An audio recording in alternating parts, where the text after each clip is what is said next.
ქვემო ქართლის რეგიონის მელიორაციის საკითხებთან დაკავშირებით საქართველოს მელიორაციის გენერალურმა დირექტორმა გიგლა თამაზეშვილმა სახელმწიფო რწმუნებულ ლევან ხარაბაძესთან სამუშაო შეხვედრა გამართა. შეხვედრაზე სარწყავი სისტემების მდგომარეობასა და არსებულ საჭიროებებზე იმსჯელეს. განიხილეს მიმდინარე და დაგეგმილი პროექტები, რომლებიც წყალმომარაგებისა და სამელიორაციო ინფრასტრუქტურის გაუმჯობესებას ისახავს მიზნად. მათივე ცნობით სამუშაო შეხვედრის შედეგად პრიორიტეტული მიმართულებები და ერთობლივი ნაბიჯები განისაზღვრა, რომლებიც უახლოეს მომავალში განხორციელდება. შევხვდით რეგიონის ხელმძღვანელობას, მუნიციპალიტეტის მერებს და გავიცანით აღნიშნული რეგიონის მოსახლეობის პრობლემებს ირიგაციის მიმართულებით.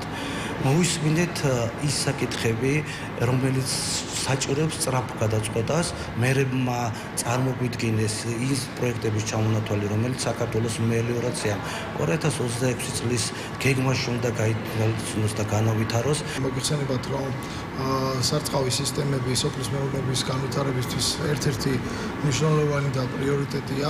ამიტომ ამ შეხვედრაზე დაიგეგმა სამომავლო განსახორციელებული სხვადასხვა სახის ღონისძიებები, მომავალი 2 წლის განმავლობაში გაკეთდება ყველაფერი, რომ მოსახლეობის უმეტეს ნაწილს ჰქონდეს შესაბამისი ნაკვეთების მოწვის საშუალება.